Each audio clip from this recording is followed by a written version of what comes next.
maybe. Good just evening. joint I'd like to memory. call to order the Lake Whatcom Cooperative Management Program Annual Joint Councils and Commission Meeting for March 23rd, 2016. We'd like to have the clerk call the roll, please. John Miller. Curtis Casey. Here. Bruce Ford. Here. Todd Citron. Here. Laura Wyde. Here. Todd Donovan. Here. Carl Weimer. Here. Rudd Brown. Here. Barbara Brenner. Here. Ken Mann. Satpal Sidhu. Here. Barry Buchanan. Here. Terry Borneman. Pinky Vargas. Here. Roxanne Murphy. Here. Dan Hamill. Here. Michael Lillquist. Here. April Barker. Here. Jean Knudsen. Here. Thank you.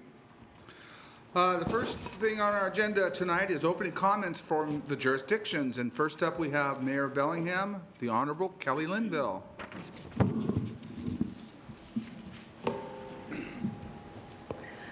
Well, first of all, it's my pleasure to welcome you all to Bellingham City Hall. We're always happy to have a joint meeting here.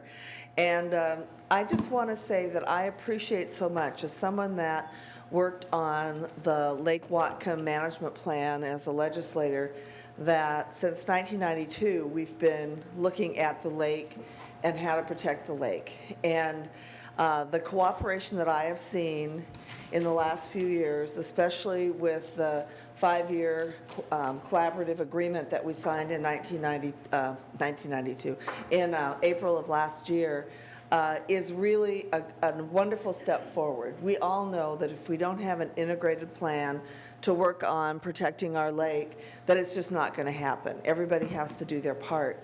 And the working relationship between the city, the county, and the sewer and water district on this Lake Whatcom management plan is excellent, and I'm excited to see the update myself from staff and everybody who's going to present. And I just, again, want to thank you all for the time and effort that you're putting into doing something that I know the citizens of our community and the county really appreciate. So thank you. Next up is our County Executive, the Honorable Jack Lowes. They didn't say honorable when they introduced us. They didn't let me introduce you, so. Well, thank you, Councilmember Buchanan, all members of the Lake Whatcom Water and Sewer District Board, Bellingham City Council, Whatcom County Council, and of course our guests and staff that are with us tonight. It's good to have this opportunity to be here again this year to talk about the work that the city, the county, and the Lake Whatcom Water and Sewer District are doing. We are, as Mayor Linville stated, in an implementation phase of the 5-year plan that we adopted last year. I'd like to spend just a moment to talk about last year.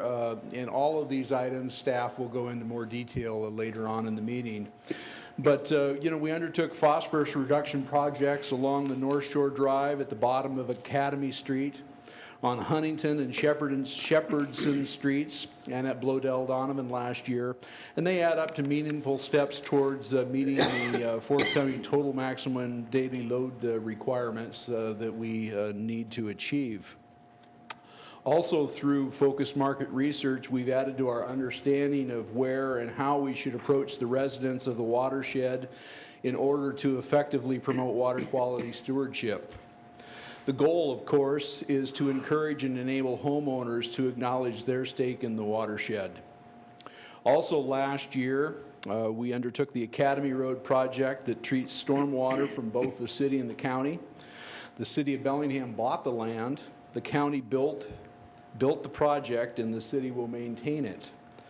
We did stormwater maintenance cooperatively. We entered into an MOU with the city of Bellingham to conduct the maintenance necessary throughout the watershed. And of course, the aquatic invasive species program was fully integrated to include Lake Whatcom and Samish last year. Also, with the homeowners incentive program, the city piloted that program, and I'm pleased to announce that the future program is going to be integrated with the county. The focus in 2016 is going to be the construction of the Cedar Hills Euclid project. The county was awarded a $660,000 grant for this project, so that's going to be able to augment the project beyond the initial scope that we had anticipated. We're going to, the City of Bellingham is going to design the additional stormwater projects, including East Oregon, East North, and Britton Road. That's a city project for 2016. The county is going to design the Agate Bay project for a 2017 construction, anticipated construction date, and we were recently awarded a $1.1 million grant to augment that project also. So I think a note that I'd like to make is for us to have this plan and to get projects in the loop is we're already starting to see the results of added state and hopefully federal monies coming in. And to do that is that we have to have this pre-design work taken care of and have it planned out. But I'm really excited about that.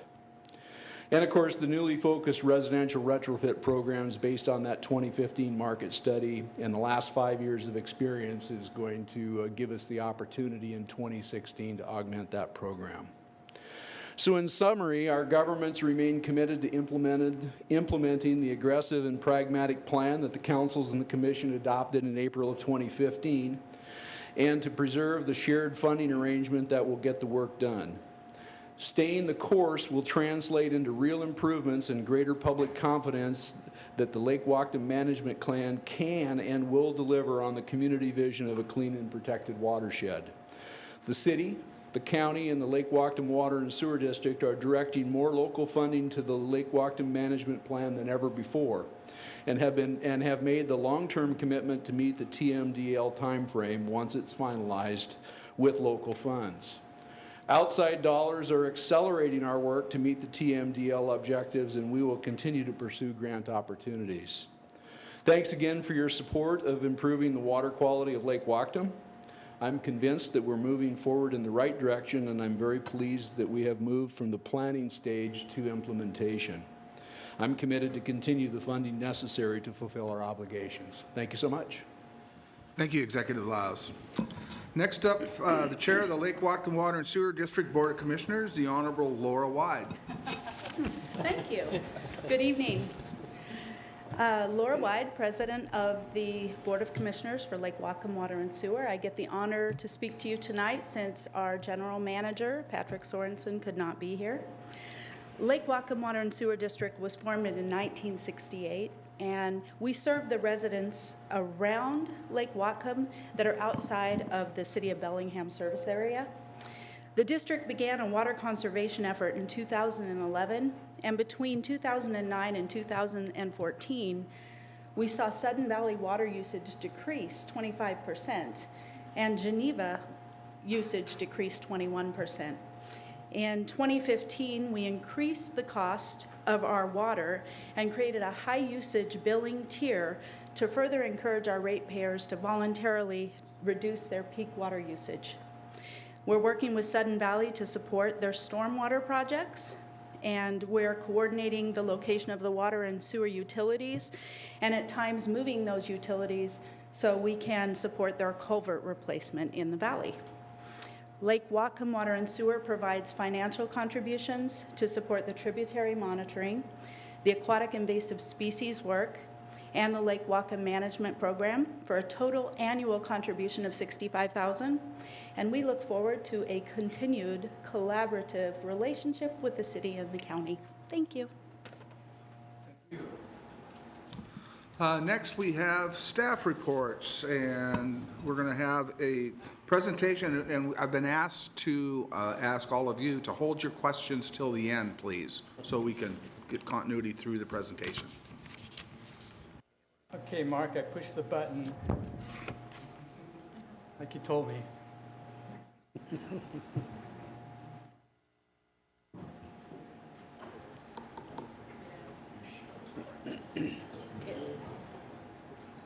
There you go. Good evening. We're going to give you some staff reports on 2015 accomplishments, and followed by some 2016 prospective projects, what we're going to do then. Then we have a short presentation on aquatic invasive species funding program. I'm going to go over the report a bit here tonight, what we're going to talk about with the other speakers. What you have here on this slide is you have the 2015-2019 work plan that we all approved last year, and then the face of the 2015 report. The 2015 is the first year of this 5-year plan, of course. It has a new layout. It's built around the 10 program areas that we've established in the past. The new layout is hopefully going to improve accessibility, how people can access the information, and highlight to an initial phase, at least, of highlighting the performance measures that we've been trying to get more accessible to the folks. Wrong way. So this is a page from the plan, and you'll hear about some of these projects. This is a highlights page. You'll hear about these projects in more detail from Renee, what was accomplished in 2015. It's just a sample of the layout of the plan. This is a page you've seen before. It's a description of the program areas and the objectives that are addressing, that the program areas are addressing. This is a sample page from the plan, from the report.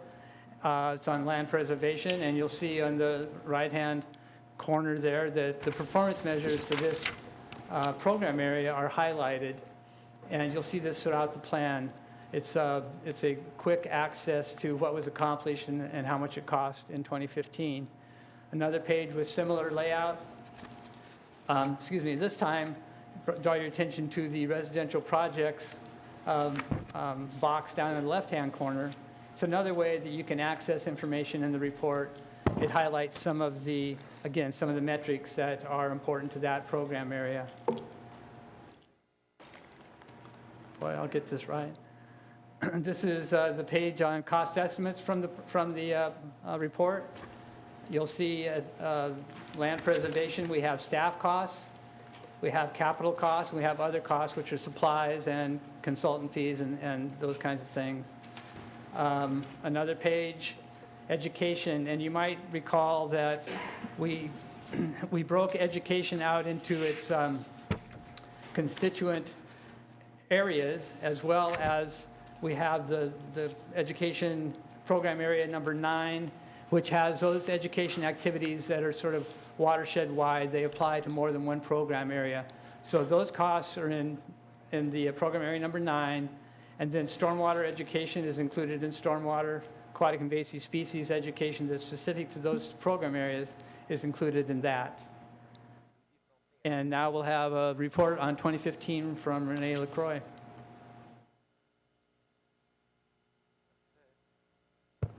Thank you. I'm Renee LaCroix with the City of Bellingham. I'm the Assistant Director of Public Works, and I'm in charge of the Natural Resources Division. And I'm going to talk a little bit about the highlights and accomplishments that we made solid progress on in 2015. Whoa. Sorry, the mouse is really touchy. Okay. Sticking with that one, going with this. So specifically, I'm going to talk about some of the capital projects that we installed, the Homeowner Incentive Program and the Aquatic Invasive Species Program. So this is a zoom in of the north part of Lake Whatcom. You can see Blowdale Donovan Park here, Alabama, goes up to North Shore, and Silver Beach Creek comes in down here. So the green areas are areas of the watershed that were treated prior to 2015. So they're places where we've already installed stormwater facilities prior to 2015. And then the yellow areas that I just added are the projects that were installed in 2015. And I'm going to talk through them each one by one. So the first one is the Academy Road project.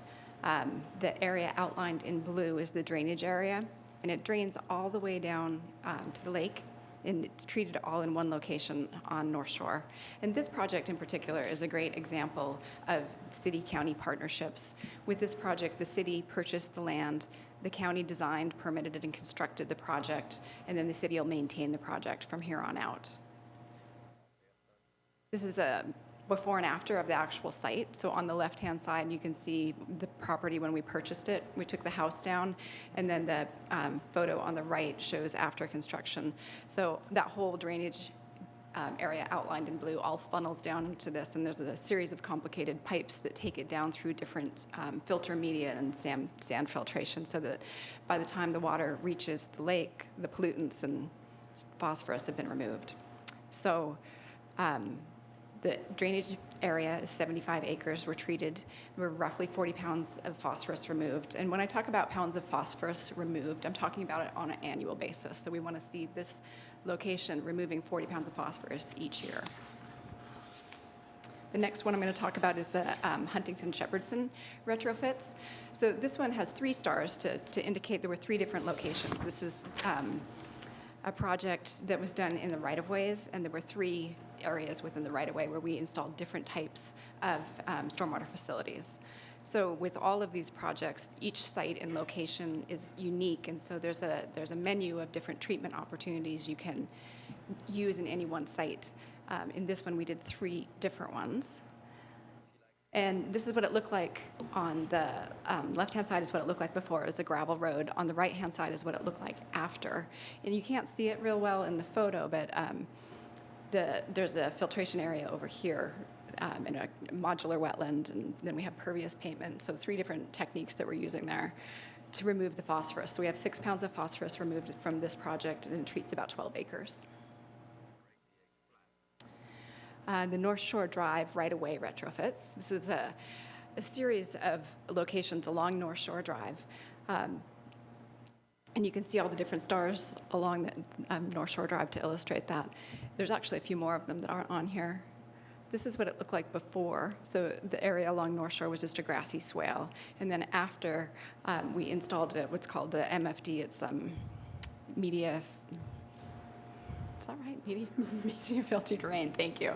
And the idea is that the runoff from the road takes all the pollutants from the cars and the oils, and it goes through the filtration system, so it removes the pollutants and the phosphorus before it goes into the lake. And this project, all those stars combined equaled about a half a mile of treatment facilities, and it treats 22 acres and removes about 19 pounds of phosphorus. The last one I'm going to talk about is the Blodale-Donovan improvements. And the majority of Blodale-Donovan improvements went in 2014. There was one piece that we wanted to come back and finish in 2016, and that's the sidewalk. So the sidewalk, all the rain that hit it would sheet flow right down into the lake. And so the idea was to come back and retrofit it with these grates, so the water would go into the grates and go into the MFD and then into sand filtration before it went into the lake. And this project treated about 6 acres, and that's the whole Blodale project combined treats about 6 acres, and 5 pounds of phosphorus are removed again for the whole Blodale-Donovan. Now we're going to switch gears and talk about the homeowner incentive program. So we had 2 goals in 2015. One of which was to provide the ongoing HIP homeowner incentive, AKA HIP projects, to provide the actual HIP projects where we're going out and designing and permitting on-the-ground projects with residents of the Lake Whatcom watershed. The second goal was to learn from what we did in 2011 through 2014 and apply that to what we're going to do going forward. So up until the last few years, the program has been funded by a grant, and now we're through the end of that, and we're going to fund the program at the government level, at the local level, moving forward. And so we have an opportunity to make the program, to change the program and modify it so it's appropriate and sustainable moving forward, and it meets all of our goals and objectives. But to be able to do that, we needed to send out some surveys and do market research, as Executive Lowe's talked about, so that we got information from the people that participated in the program the way it was when it was a grant program, and we talked to the people, the potential participants in the future, to see what they would want to see in a program moving forward. So I'll talk about each of these separately. The first goal, we continued to design, permit, and implement projects. So we designed and permitted 53 projects, we completed 28 projects, and we installed 61 phosphorus limiting BMPs. And this is a graph that shows the progress that we've made since the program started. So the orange is projects completed, so this is cumulative, so we've completed 180 to date. Blue is site visits conducted, so we've completed 238 of those to date. And then the green line is BMPs installed, so 422. And the reason this number is so much bigger than this number is because what I talked about earlier, that each site is unique and individual, and so it takes multiple BMPs per site to get the maximum phosphorus removal and to meet the needs of the homeowner or the aesthetic that the homeowner is looking for. And these are some pictures that show what HIP projects look like if you haven't seen them. I saw this photo and I immediately wanted to move to the Lake Whatcom watershed. I want my yard to look like that.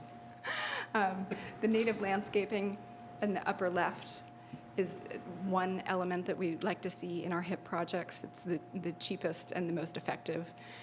There's also the walkway filter pollution, the creek bed filter pollution, and just general landscape rehab. So it gives you an idea of what they look like on the ground. This slide is talking about where we sent the surveys and when we did the market research. So when I talk about the surveys we sent out, it's 4 or 5 steps above the survey monkey idea, right? So we hired a professional firm, PPR, to come up and help us craft how we were going to get this information.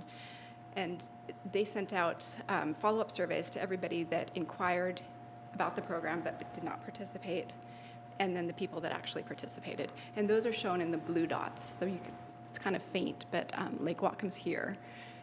And then this is the north end. This is a zoom in of the north end. And all the blue dots here are people that got follow-up surveys. And then the red pins are the program design surveys. So that's the looking forward survey, where we're going out to potential participants and we're asking them, what type of program would you be interested in participating in? And you can see the switch from more city focus in the blue dots to a more county focus in the red dots. So the follow-up survey, the surveys that went out to the blue dots, the intent was to learn what worked and what didn't, so we can learn from that and identify barriers to participation so that we can craft the program moving forward to address those, and investigate attitudes of participants towards the program goals.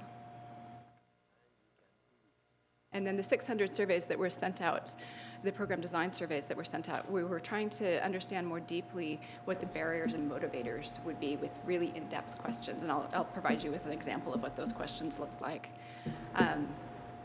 We wanted to learn about effective methods for communication and outreach and explore opportunities to engage shoreline residents. And that last one is key because the shoreline residents, the runoff from those properties can't be treated through a public system. They can only be treated on a residential level. And so we were really interested in learning how to engage them and what will work. These are examples of questions that were sent out in the market research that we did. So the first one is for the follow-up survey. It's asking, what stopped you from making water quality improvement changes to your property? Check all that apply. And what I'm not showing you here is the long list of potential responses. So I think it was 9 or 10. It was way too much to put on a single slide to have you try and read while we're doing the presentation.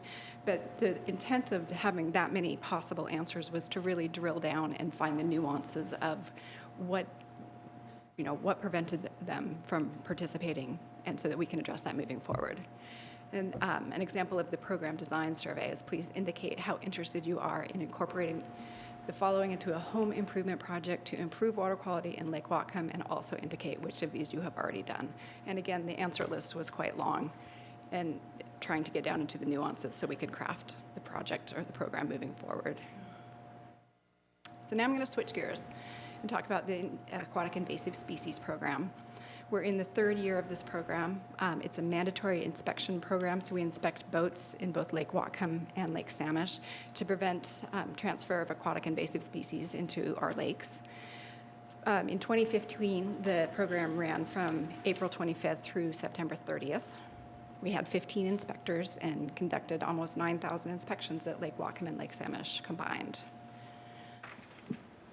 Permits are required for all watercraft, including non-motorized hand-carried watercraft and seaplanes. And we have increased the hours of operation at Lake Samish. And then we also have an AIS online awareness course. And we had, I think, about 1,500 people participate in that, and everybody that participates in that gets a reduction in their in their permit fee. It's a good opportunity for educating, getting the word out. So like I mentioned, we had 15 inspectors, and they went to 4 different launches. There's 3 in Lake Whatcom and 1 in Lake Samish. And you can see the Blowdale Donovan, we had the majority of our inspections happen at Blowdale Donovan. At the Sudden Valley Marina, we had 154 inspections. In South Bay, 268. We also did inspections at our office on Nevada Street for people that wanted to stop by on their way to the lake. And then our staff also goes out to private residences to inspect their boats. We want to make the program as user-friendly as possible and convenient as possible. So we do a lot of visits to residences. And then at Lake Samish, we did about 1,628 inspections, about 9,000 boats. And while the staff are out there, there's some downtime sometimes where there's no boats. Sometimes you have 15 boats show up, sometimes you have no boats. And when there's no boats, the staff has had a chance to engage people that are in the park or at the boat launch for other reasons. And so we were able to engage about 3,000 visitors to those areas and provide education about what the staff was doing there and what the intent of the program was. So it's a great educational opportunity. 218 of the boats had standing water that needed to be drained. So the standing water in a boat that came from another lake is a possible vector containing aquatic invasive species that could get in our lake. So that water had to be drained. And 187 of the boats had aquatic plants that needed to be removed before the boat could go in the water. This is a photo of one of our staff doing an inspection, and this is a photo of an invasive American bullfrog that was found in one of the tanks in one of the boats. This map shows where the boats are coming from. So the lighter the color, the fewer vessels we had coming from that area. And you can see most of the vessels are coming from BC and Washington. But we do have boats coming from 33 states and provinces and 639 water bodies across the US and Canada.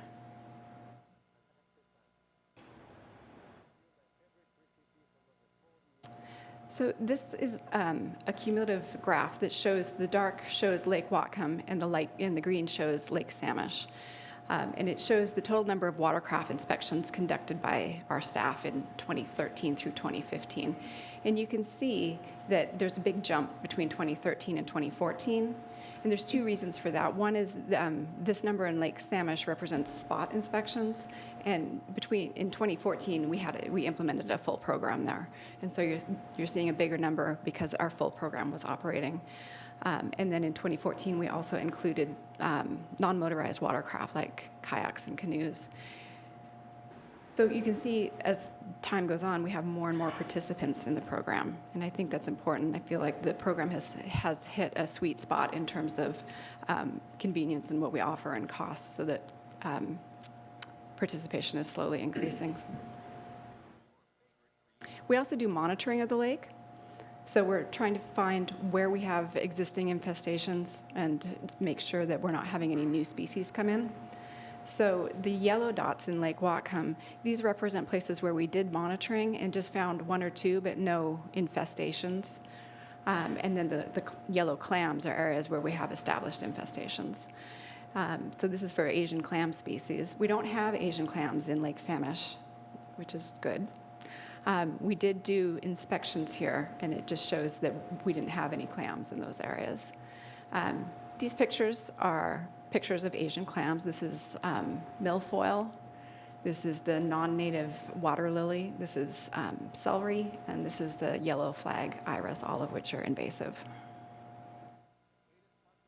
Now I'm going to turn it over to Gary, and he's going to talk about looking forward and what's going to occur in 2016.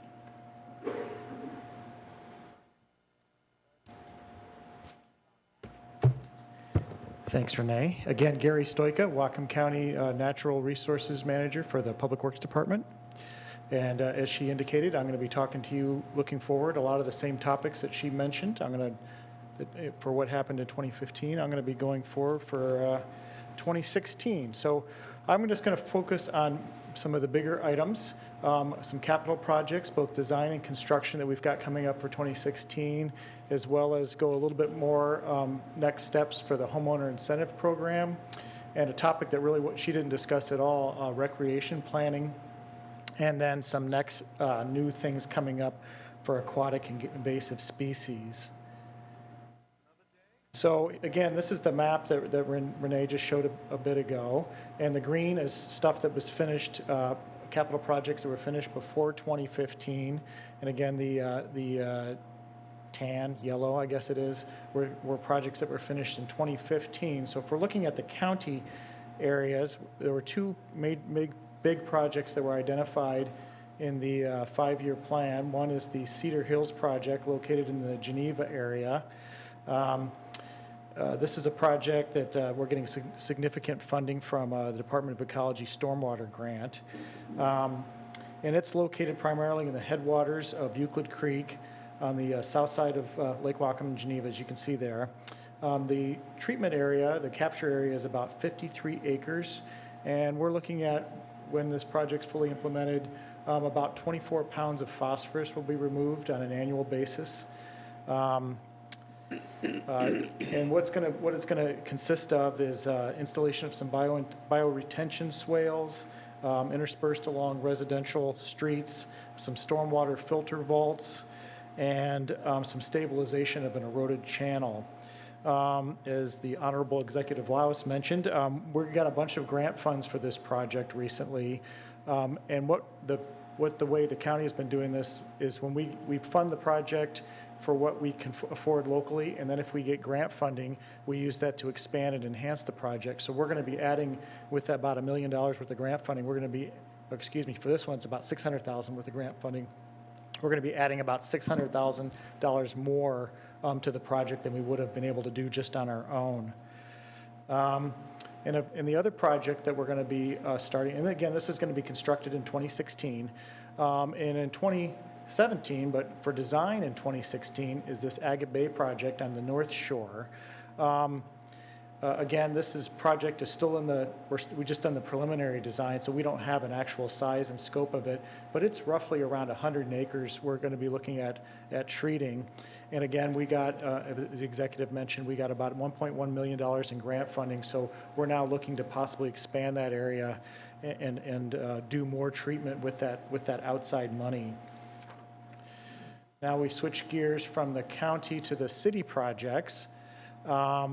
As the executive also mentioned, we've got 3 projects coming up on the city side. The city has had the last couple of years some big capital years, construction years, and so 2016 is going to be a design year for them, that no major capital projects coming up for the city. So these 3 projects mentioned here, Britton Road, East Oregon Street, and East North Street, are all going to be going through final design this year and slated for construction in 2017.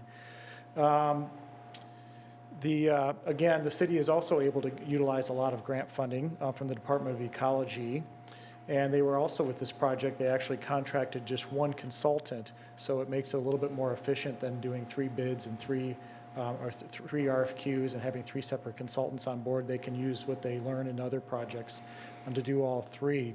The Britton Road project up here is going to be capturing untreated runoff, that currently bypasses existing stormwater facilities. And then the East Oregon Street here is going to be utilizing a city-owned parcel that they already own to treat runoff that otherwise would drain directly to Silver Beach Creek, which it's hard to see here, that's Silver Beach Creek, or that would otherwise also enter the lake directly. And then the East North project over here is capturing a lot of runoff from long driveways and private roads. There it goes. That are kind of east of the project in this area that runs down here. We're going to be capturing a lot of that runoff and provide treatment for flows that normally would bypass the existing treatment system. Switching gears again to go back to what Renee talked about for the homeowners incentive program. As she mentioned, we're going through a transition from a pilot phase to I guess refining it. The first 5 years that we've had it have been great for learning a lot, and we did get a lot of projects done, as she showed, but we really think that there are a lot of enhancements and efficiencies that we can do. So what we're doing in 2016 is we've got about 25 projects in the queue already, which is about all we can handle right now. We're going to be doing those projects this year. In addition, as you can see there, there's a large-scale phosphorus reduction project that we're going to be doing at Silver Beach Elementary School. And we're also, something that we've also always been working on for the last few years is providing technical assistance to local professionals. You can see there are designers and contractors and engineers. A lot of these folks are, relatively new to these projects, don't necessarily understand the BMPs, they're landscapers and stuff like that, so, and other kinds of stormwater engineers. So this is an opportunity for us to provide technical support for them to help them figure out what we're looking for these projects, and also, helping with the permitting and getting them through that part of the project. As I mentioned, we're going to be moving to the next phase, and Renee showed you all of that, all the surveys that were done. The next phase of that is focus groups, and that's going to be, I think actually the focus groups themselves just recently wrapped up, but we don't have the data back from the consultants. So within the next month or so, we'll be getting that data back from those focus groups. And then when we get all that data back, we'll develop recommendations for the 2017 program. And then I'll develop technical materials and outreach strategy for that program to launch in 2017. So staff is going to be spending a fair amount of time going to HIP 2.0 or whatever you want to call it. Let's see, I think that's all about to say on that part. So again, if we go to the focus groups, the city, the contractor for the city engaged in 3 focus groups. 2 were a subset of groups that included residents from uplands and shorelines, and 1 was a focus group that just included shoreline property owners. And it goes hand in hand with the surveys. The survey get you a certain amount of information, and then the focus groups are where you can really drill down and find out more information, specific information from people. These focus groups were run by a neutral third party, so it wasn't county staff or city staff. It provides when you do that, it provides the folks with a more comfortable setting where they don't feel like that they're trying to give answers that they think you're expecting.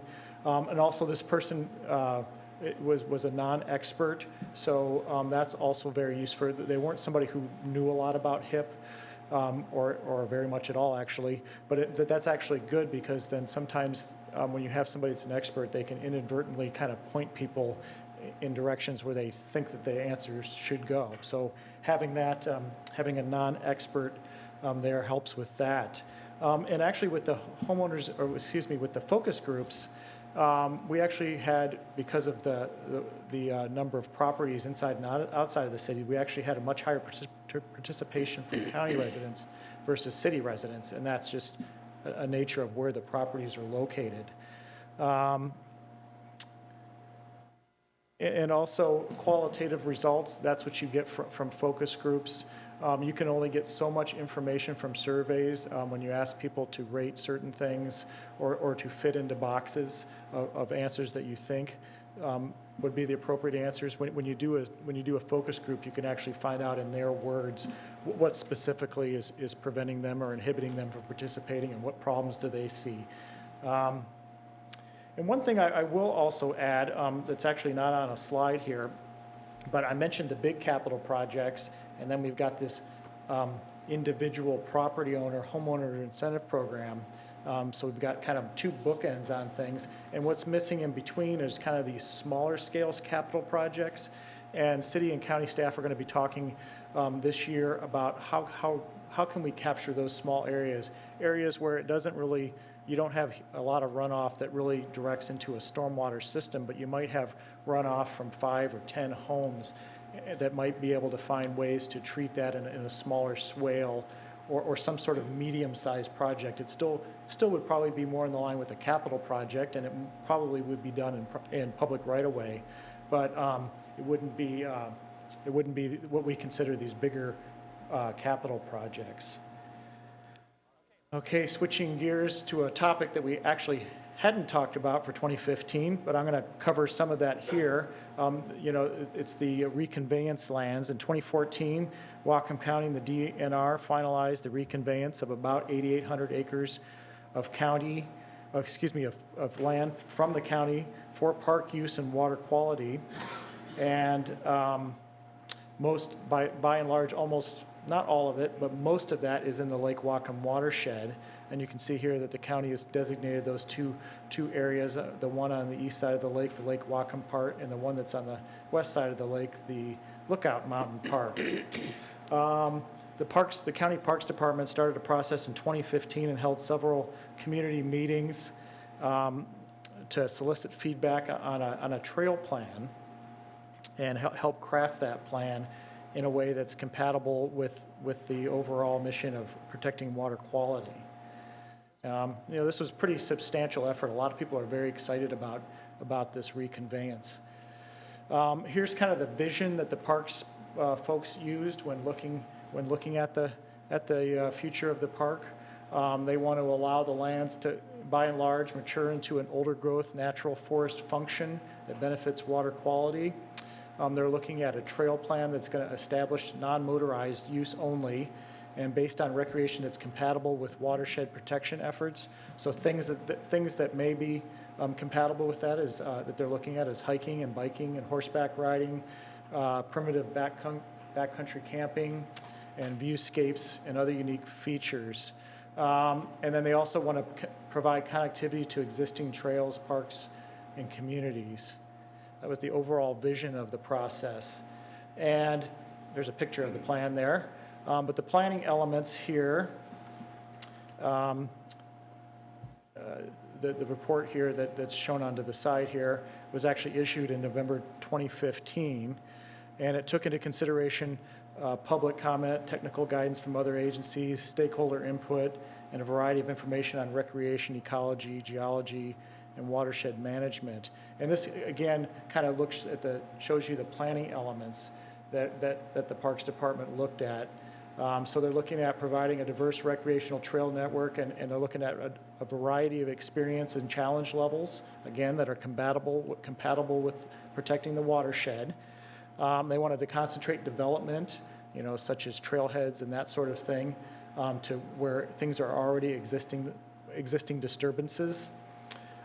They're trying to incorporate existing user-built trails where appropriate and where they add value to the trail network. And they want to protect, by and large, the forested areas such as Austin Creek and Smith Creek to benefit water quality. So those are kind of the elements that they incorporated into this planning process. So the process started probably in early 2015, but the first community meeting they had was at March 18th. And this was a meeting that was designed just to bring people in and kind of give them the vision and give them the idea, but there was no plan yet. And so the idea was the community would help shape that plan. And so they provided the recreational opportunities that we talked about, the constraints and the conceptual trail plans, and presented that to the community to get their input. And then they went back, took that information, and came up with a draft trail plan, which is what I showed you a minute ago. And then they released that on November 5th with another community meeting. As you can see, these meetings were very well attended. And that's where they brought out the plan and said, here's the plan, what do you guys think? And opened a public comment period, which closed, I think, at the end of November. And so now they're in the process of taking that draft plan, taking all the input that they have from the public comment period and the input that they've got at that public meeting and refining the plan. So what's coming up in 2016 is that the Parks Department is going to be finishing the environmental assessment, finalizing the draft trail plan, and then reviewing that plan with the county council. Just a note here that this plan is, for anybody who's interested and hasn't seen it, is available on the county website for anybody who wants to peruse that. So the idea is to wrap up all this stuff in 2016. And then to revisit the AIS program again. What's coming up in 2016? Well, our kickoff date for inspections is April 23rd, and we're looking for a season that's going to last through September 30th. I think April 23rd is the start of fishing season, which is traditionally the kickoff of boating season and the high use of the lake. However, the staff have already done quite a number of inspections, both I'm not sure if you've been at residence yet already, but certainly people have brought their boats into Nevada Street and had that done. So quite a bit of inspection is already done. They've already hired the 16 seasonal AIS inspectors. They're being trained and ready to go. We're going to be looking at increased hours of operation at the Lake Samish, South Bay, and Sudden Valley boat launches. We still have the online AIS awareness course, and that's going to continue to offer the discounts on the AIS permit fee.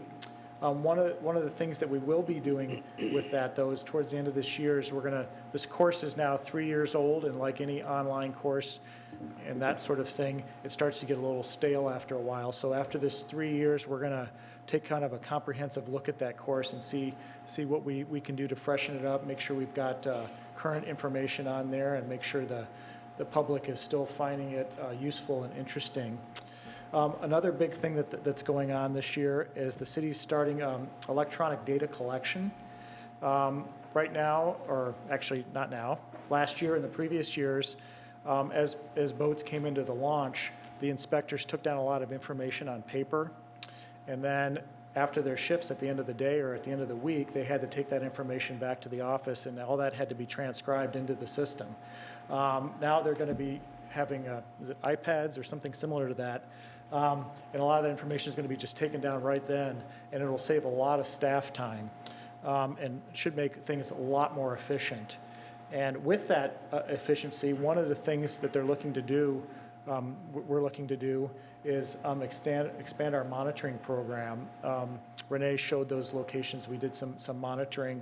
We've not been able to do a lot of monitoring so far just because of staff limitations, but we're hoping that with freeing up some of this staff with some of this electronic data collection and a few other efficiencies, that we can have a more comprehensive monitoring program so we can catch invasive species, monitor where they're going, and just get a better overall feel for the effectiveness of the program.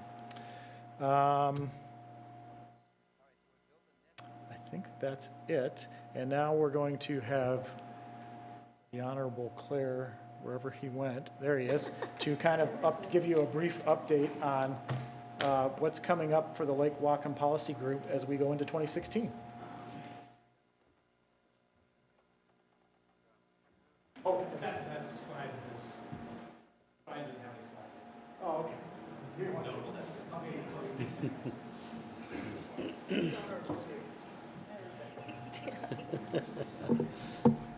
Let's do that. Good evening, Brian Heinrich, City of Bellingham. And over much of the past year, I spent some time on an advisory committee related to aquatic invasive species as directed by the legislature in 2015, and in partnership with Washington Department of Fish and Wildlife and the Washington Invasive Species Council. And our direction was to prepare a funding recommendation for a statewide AIS program. We began with some estimates from Fish and Wildlife on what it would take to create a statewide program. They put the funding need at approximately $5.2 million, and those broke out approximately the following ways. $1.8 million for prevention, $1.2 for enforcement, a ballast water management program at just over $1 million, and I think of particular importance to us is a local management grant of $1 million. During the course of the discussions, and I think Mr. Gardner handed out the draft. I see it there. In the early pages, you'll see who comprised the membership group. It was the City of Bellingham, obviously, were representing municipal interests. There were folks from shipping vessel community, ports. There were a variety of recreational users, some environmental folks as well, and industry, PUD, and irrigation districts. So it was a nice mix of folks, all whom have an interest in AIS and the nexus and how it interplays with their own function. So from our conversations, we developed 8 guiding principles. One of those, specific, specific in terms of amount, activities to fund, and performance measures, transparency, efficiency, wanted stable and reliable, so not dramatically swinging back and forth over time, sufficient to cover the program need, equitable amongst the users and the beneficiaries. And that ended up ultimately being a bit of a sticking point with our recommendation. I'll come back to that. We wanted to minimize adverse consequences. We didn't want to shift economic activity or deter recreational access. And then finally, and probably most importantly, we wanted to be able to implement whatever the recommendation is. Again, during these conversations, one of our goals was the concept of a shared investment. So how the dollars to fund the program would be generated. We saw value in the general fund funding this effort because one of the ways that we put it is if you use a light switch in the state of Washington, you benefit from an invasive species-free environment. So everyone benefits. User fees, there's obviously a number of users, different waterways, and public and private partnerships. So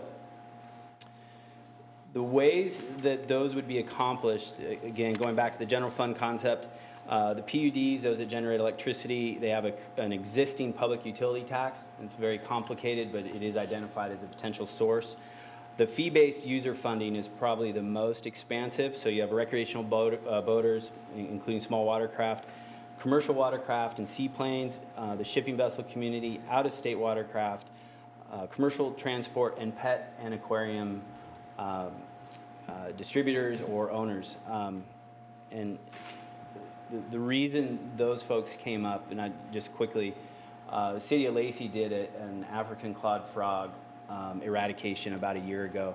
It's actually, they're incredibly, they have a huge appetite and they will eat just about anything. So, and how they get into the system is via aquariums and pet stores.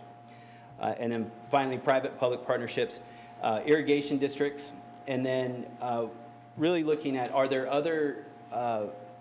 other beneficiaries of this that we didn't identify? So we kept that as a bit of a placeholder. So the recommendation that we made, and I'll admit, when you have a group of that size and those varied interests, it is a bit incomplete, so I'll acknowledge that at the front end here. All fee-based were identified as contributing $500,000 to start. That the group would recommend that the legislature fund $2.5 million of general fund dollars to the effort. And if you do the math very quickly, that leaves us about $2 million shy of the recommended funding measure. That will be the work of the legislature as this recommendation goes forward in identifying how they close that gap if they accept the fee-based amount and the general fund amount.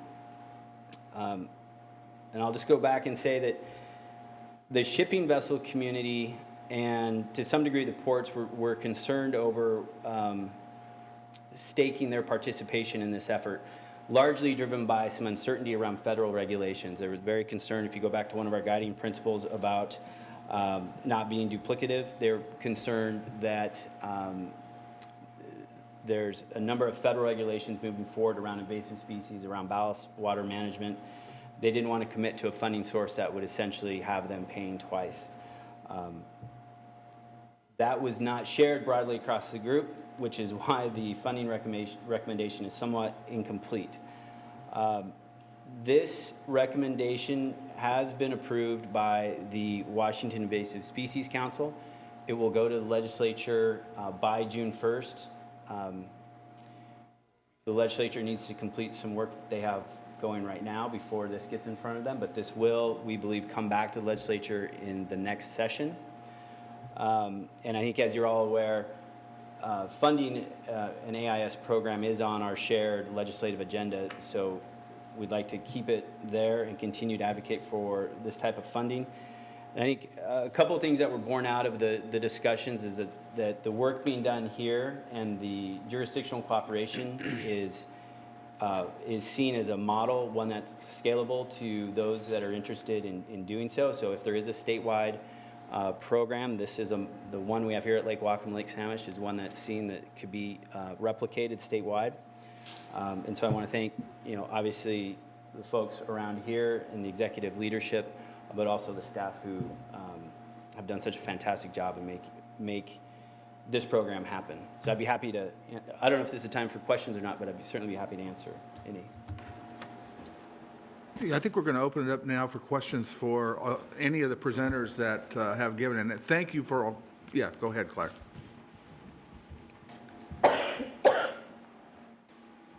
So back to this. I just wanted to let you know there's some things happened that are teed up for 2016 that haven't been mentioned yet. Robert Matthews, Institute for Watershed Studies, they created an annual report of water quality in the lake.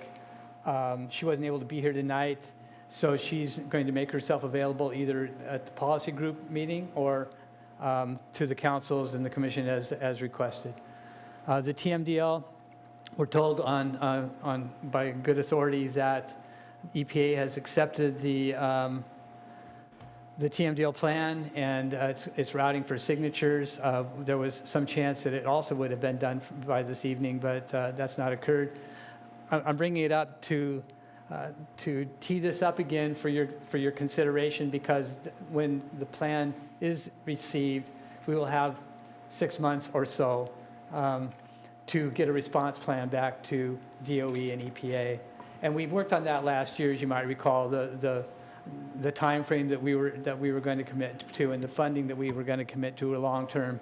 We also have a monitoring component to that we need to figure out and then revisit the model that will inform how we're doing and what the target is. After the HIP market research is done, that will also be coming back to the policy group first probably, and then to the councils as needed to explain what the HIP 2 program is going to be and how that'll be designed. Then, of course, we'll have the AIS program update towards the end of the year, what the 2017 program will look like. So now, we have questions. Now we have. First of all, I'd like to thank all the presenters. You guys did an awesome job, so good, way to go. Questions? We'll start kind of on this side of the room and work our way around. Anybody here have questions? Ms. Brenner, I'll do the quick ones. can you turn on your microphone and get close to it? Tell me what to do, and there, thanks. I've got some just quick ones on page 4 of this Lake Whatcom Management Progress Report we got. It talks about actions and progress and all in 2015, but the first one just has acres protected to date. How much more have we done protecting acres besides 2015? Like, is that just for that?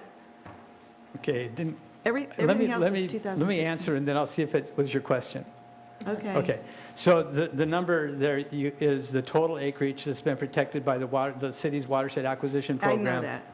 And, I'm just saying and the park program. year by year. This year, in 2015, we didn't purchase any new properties. Okay, that's all I wanted to know. Okay. Okay, wait a sec.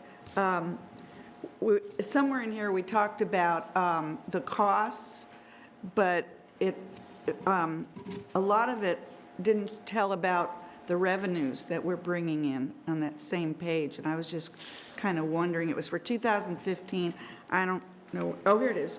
2015 expenditures, including capital projects and stuff. But one of the things, the AIS program, it might have been in here and I just didn't see it, but is there a number of what we brought in 2015? We didn't include revenue numbers in here for any of the programs. Stormwater has, we have the stormwater fee and the stormwater fund, and we have grants coming in.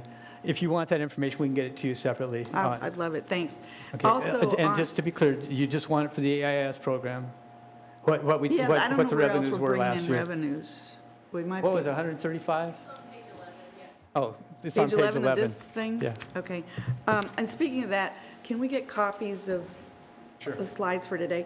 And also, the Spill Happened sign that is out there that people can call the hotline and all. I think it would be helpful too to put either website or email address too, because that would be neat for people to be able to do it that way if they can. Yeah. It is what? Oh, okay. All righty. And just a second, I'll go really fast. It talked about the administration, part about the administration and the expenditures. They either, it's 80,000 and, oh, it's on page 16. They either seem kind of high or kind of low. If it's all kind of staff for all kinds of things, city, county, and the water and sewer district, seems a little low, but if it's on projects, I'm not sure what, I mean, it still seems low. Expenditures? Oh, sorry. That's an estimate of how much time staff spends organizing, going to meetings and setting projects up and things like that. Oh, okay, just, yes, but not for staff hired and by the hour, but just when they're specifically Yeah, involved with. right. Oh, okay.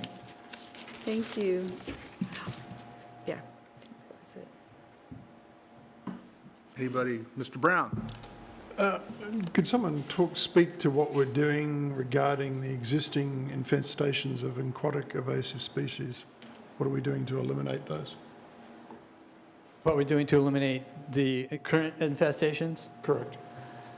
We discovered the Asian clams a few years ago. We have gone out and we're trying to track or monitor at least the extent of those colonies that we've discovered. We've done a lot of research trying to determine if there is a control strategy that we can employ in the lake that has some certainty of success and also won't do any more damage to the ecosystem. Some of the control strategies that are nationwide that are being used are they use chemicals. And then some of them will go in and they'll put down these mats that try to suffocate the species that they're trying to get rid of, and other ones dig them all up. None of those seem appropriate, well, especially the chemicals don't seem appropriate for the lake, but they haven't had that great of success with any of those measures for us to put the money in to try it here. When we see, as we continue to monitor the research that's being done nationwide, we'll keep our eyes open for something that's working, that is cost effective, and they don't have to keep doing year after year. And would you mind sending me the details on the different techniques? The details of what? The different techniques for control? Sure, yeah. Thank you. Mr. Sadhu? And Mr. Weimer? I had a question about the HIP program. Like, is it giving actual dollars or tech support? Like, what does really entail? That's one part of the question. The second part is that I saw that map with blue pins and red pins. So you have a process of helping an individual homeowner. What is the time frame? Like, you contact the first contact until gets implemented. There must be some kind of timeline, or is it? Can you just explain that? How does that process goes on? Let me make sure I understand your question. You're asking what the time frame is between. The first one is HIP program. What does it entail? Homeowners incentive. What is the incentive? Is it actual dollars given to them, Yes. or is it technical assistance? Both. And what kind of dollars we give to individual? 500, 5,000? It can be up to 6,000 per, Up to so two different conversations, right? So I'm talking in terms of what we did in 2015, but what we do going forward is still undecided because we're looking to find out the results of the market research. So up till 2015, or sorry, including 2015 and the projects that we'll be implementing this year, the homeowners can get up to $5,000, up to $6,000, depending on what BMPs they install in what order and how much phosphorus treatment we actually get. And then they also get technical assistance. Is it based on, like, we're going to give you 20% of your, like, if the homeowner comes up with a program costs $20,000 and you have $6,000 limit? I'm just trying to see that how we spend that money. Is it that some kind of basis of percent or some kind of basis of just how much phosphorus they're going to I'm going to contain? have one of our staff members come up that has all the technical knowledge on this. Eli, do you want to come answer this question? I'm looking for simple answer. He can provide it. Just like some kind of criteria. Should have asked me, I'd give you some. Thank you. To answer your question briefly, homeowners are provided a reimbursement for project expenses up to $6,000 if they do a large project. Okay. And generally, it's 100% for materials and 75% for labor. So if they hire someone to do the labor, it's 75% reimbursable. Thank you. Councilmember Weimer. I guess this is on. I didn't quite understand how we were using the grant funds for big capital projects, because it was stated that we were going to do these projects anyway, but then we got grants so we could do them even better. Does that mean we were going to do a medium quality job to begin with, but we got a grant, so we're doing a good job now? Or how are we using the money to expand what we were going to do? So for each of the projects I talked about, we were able to bring in grant money, and so the projects were in the budget as though we were paying for them for the most part. And then staff has been really successful in bringing in grant money, and so some of the projects were funded 50% by grants, some of them by 75%. So it was the same project. It didn't get better because we got grant money. Not necessarily. I mean, I'm sure there's some of that. Sometimes when you have more money, you can do a better project, but by and large, the project. Do you want to add to this? Yeah, because it may be different between how we do it in the city and county. Yeah. Yeah, so for the county, we have been able to use, when we get more grant money than we projected, then we use that grant dollars to enhance the project. You know, you put out a grant application and you kind of have a very preliminary design, and so you have a budget and you kind of build it based on that. But if you get more money, then you can say, okay, well, what more can we do here? Can we include a larger area than we originally thought we had the money for? And mostly that's what we've been doing. And I bring that up because you may recall that I guess it's been 2 years already when we talked about, you know, the 50-year time frame for the TMDL. The county committed to using local dollars to get that 50-year time frame, and then we would enhance that schedule based on grant funds. So if we got grant funds, then we would do something more. And originally we were thinking about probably we would do an extra project that we didn't have slated, but since these things kind of run on like a 3-year, you go preliminary design the first year, final design the second year, construction the third year. It's not easy to ramp up really quickly like that. So what we found is it's more cost effective actually to take your project that's only had the preliminary design and then go ahead and expand it quite a bit in final design and construction. Expand the area. Expand the area, or if there's a better treatment system or a high. What we did in Cedar Hills and Agate was expand the treatment area. So instead of getting 20 pounds, we get 40? Yes. Yep. Okay. Councilmember Murphy. Well, I just really wanted to express appreciation for the staff from the county and the city that continually works on these issues on behalf of our governments. And I also explicitly wanted to express appreciation for Brian Heinrich for representing our city and our community on the Aquatic Invasive Species Funding Advisory Committee. So, Haishka Siam, thank you. Yes. Commissioner Casey, I'd like to understand how you enforce your AIS program with respect to transient seaplane.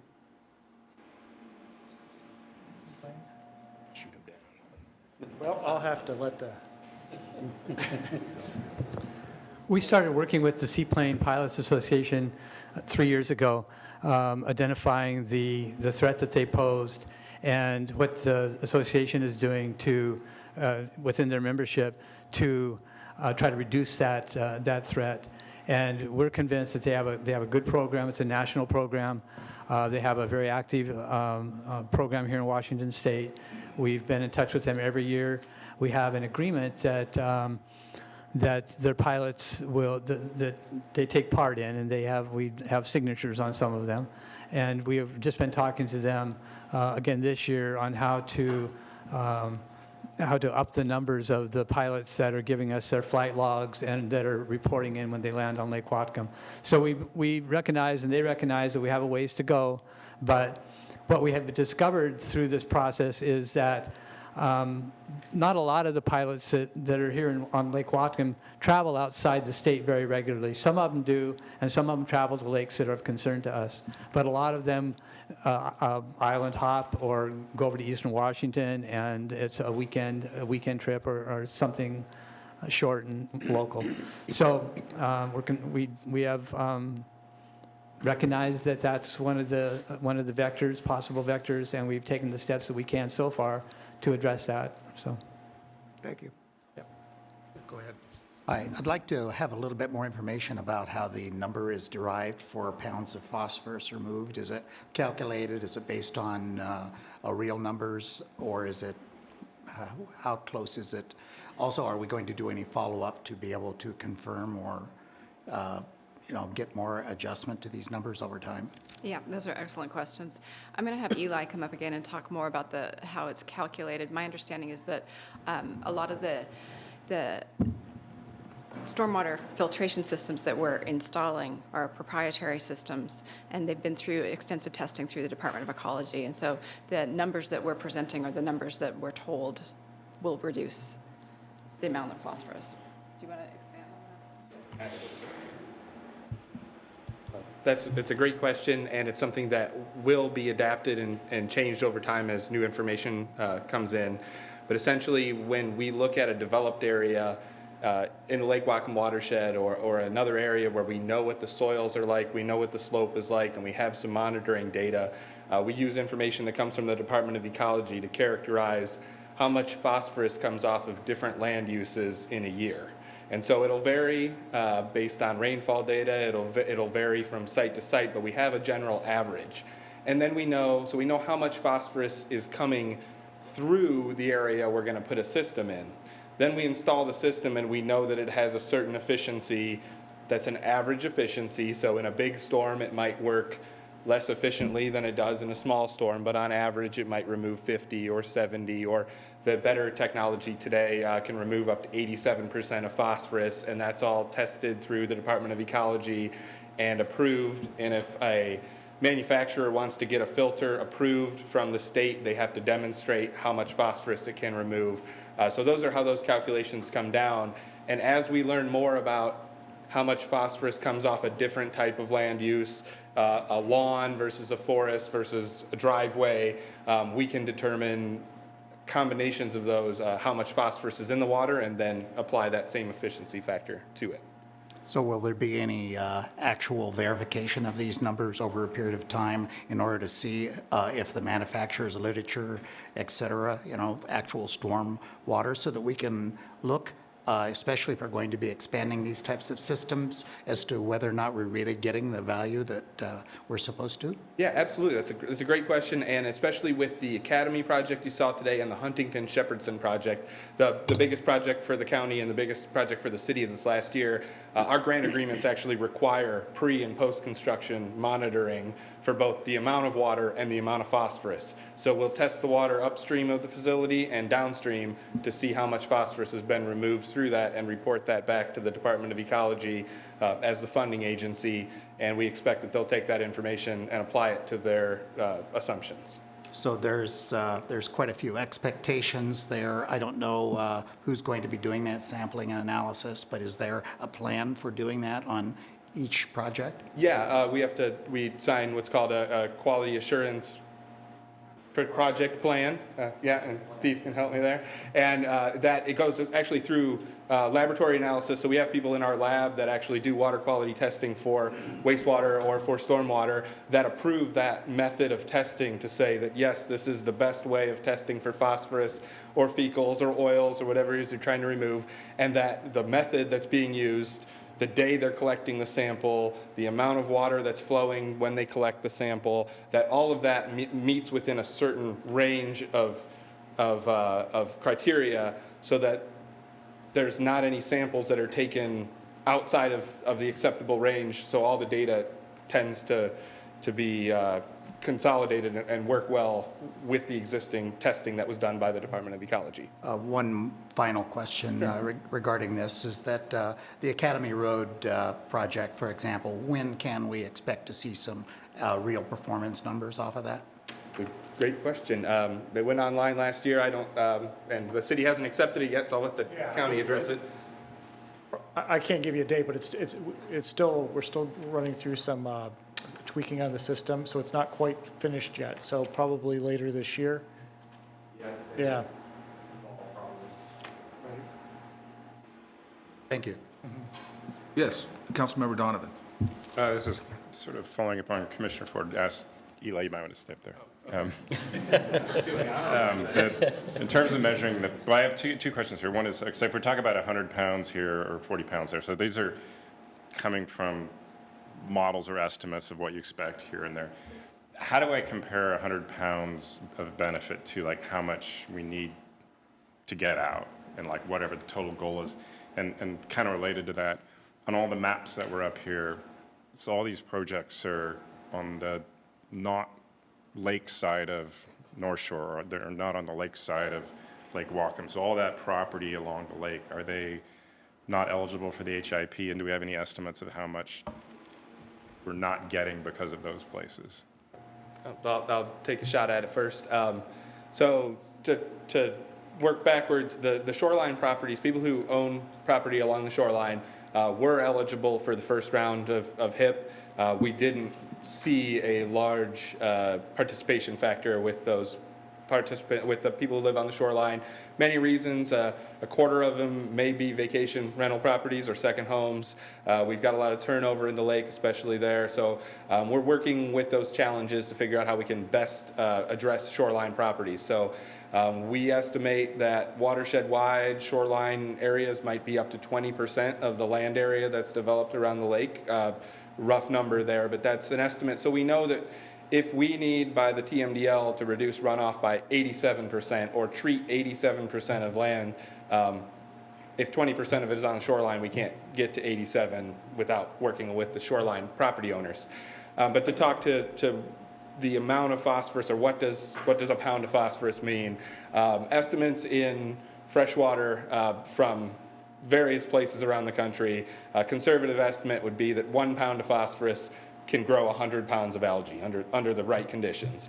And so we look at the full scale of the lake. In the area you saw today on the map, we're looking at something about 700 pounds of phosphorus need to be reduced to meet our goal. But on a lake-wide scale, it could be a lot more than that. And as the TMDL's finalized, we'll have some numbers to go with that. But if we, current estimates now, we remove about 400 pounds out of the 700 to 800 that need to be removed from the basin, the most developed basin. So we're approaching halfway there, but we still have a long way to go. But now, since treatment systems have been in place, we can come back later and say we put something in that only removes 50% of phosphorus. In 5 years, we might have better technology. We can come in and retrofit that to something that removes 87%, and those numbers go up without any more areas filling in on the map.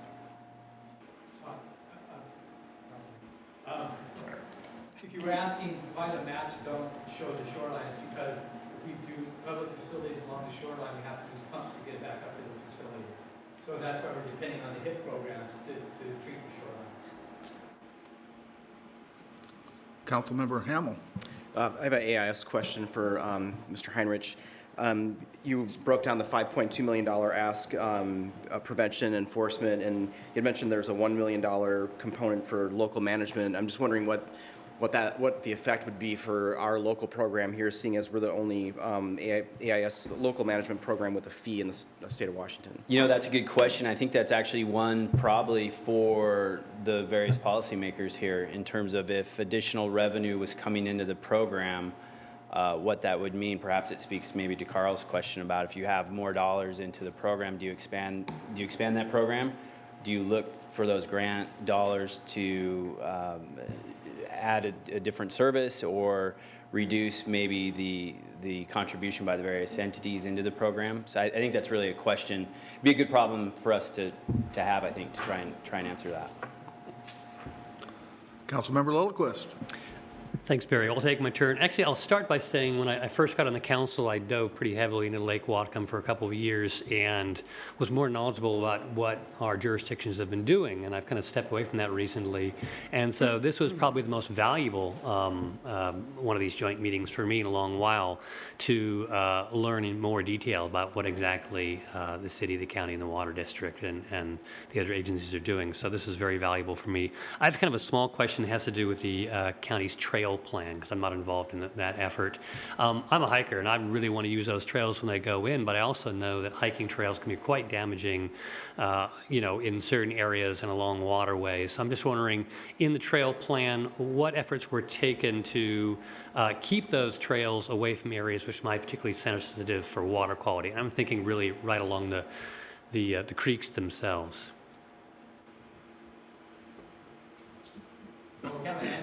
Yes. Yep. We have members from our Parks Department Parks here. Commissioner, Parks Director. Our Parks Director.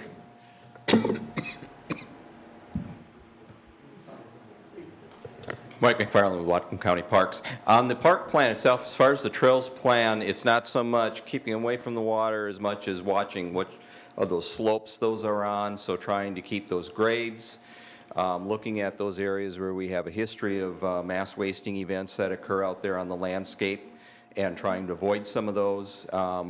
Where we do have to cross stream corridors, in those particular instances, looking at best management practices when we develop those, so those crossings may be hardened so that it reduces the runoff in those. And then on top of it, the most critical thing, not only with the trails but also the road system out there, is the ongoing maintenance and monitoring on those. So that's kind of the strategy there. Thank you. Ms. Vargas. I'm pretty immersed in this, so I don't have a lot of questions, but I will say that one of the things that we asked and we tasked the staff and the team to do was provide a report that was easy to digest, to understand, that anybody could look at. And I have to say that you did an amazing job. I'm really impressed the way this report out was done. And in the 5 years I've been attending these presentations, I feel like this is the best that's ever been.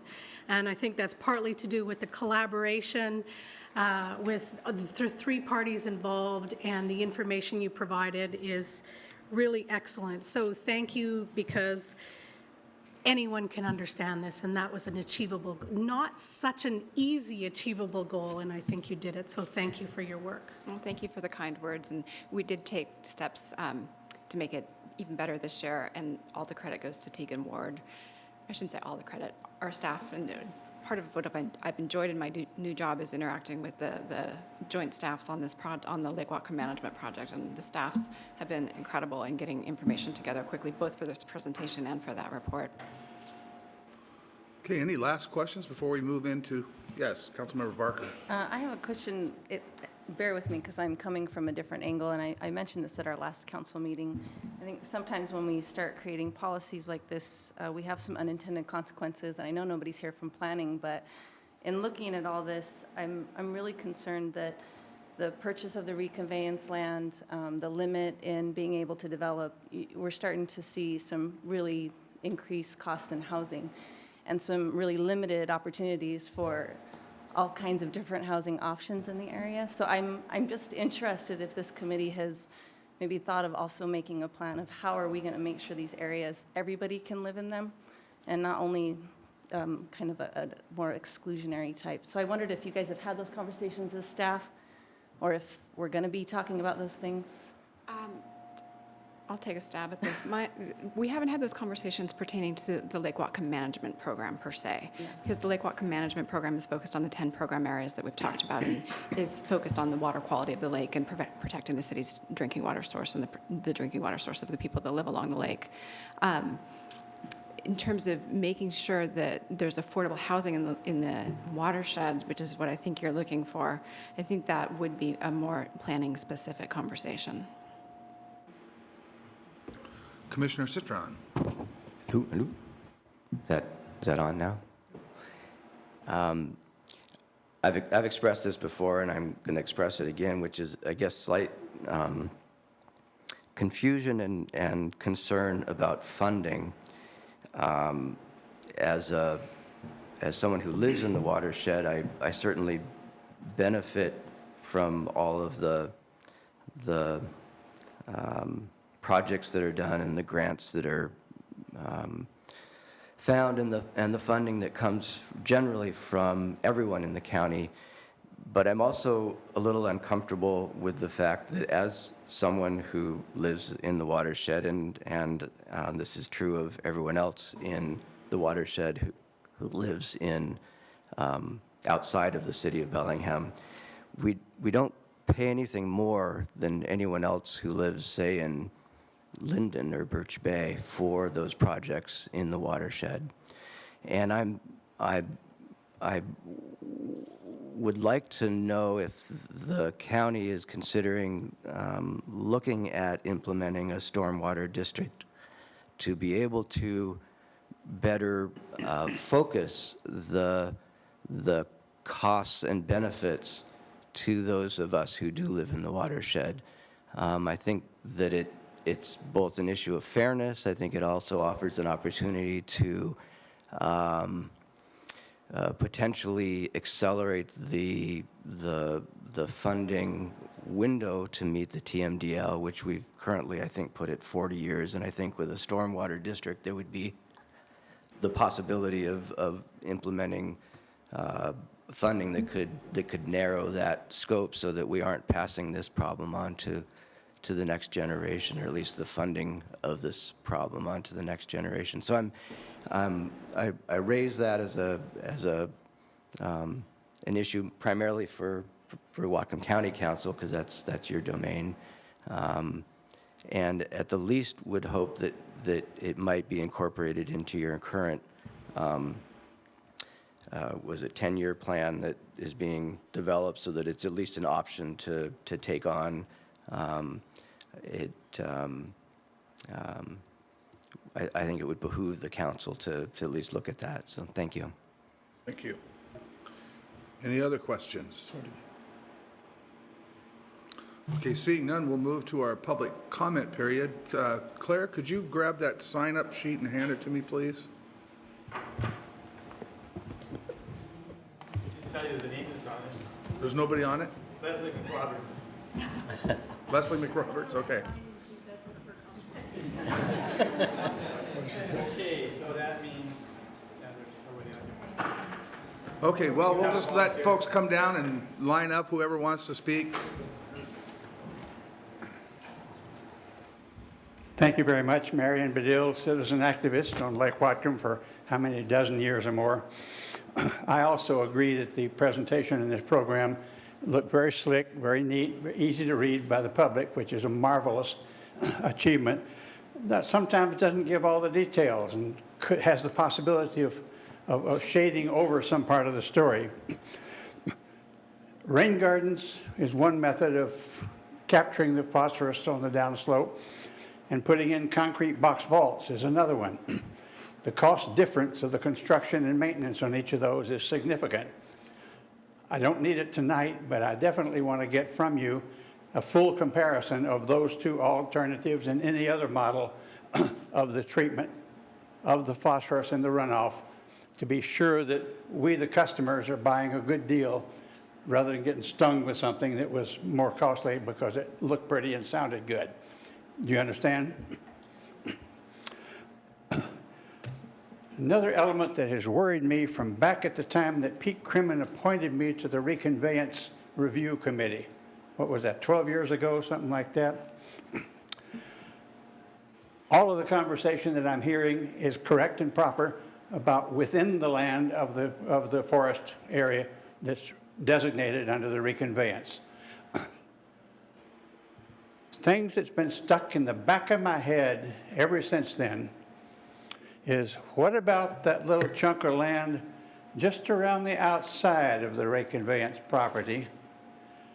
I can imagine a resort builder and developer sitting there and drooling for the day that he can buy that chunk of property and put up his attraction thing on the public property adjacent to the park, which has the park as though it was the front yard. What is the process, the rules, and the capability to block the possibility of additional urban development piggybacking on the edges of the park? That's my essential question. I didn't think so. Anyone else like to testify this evening? Okay, seeing none, that's the end of our agenda. I'd like to, first of all, Yeah. I'd like to thank the city of Bellingham for hosting us. It was awesome. And Mayor Linville, Executive Laus, thank you for your participation. And as the public, thanks for spending your evening with us. We are adjourned.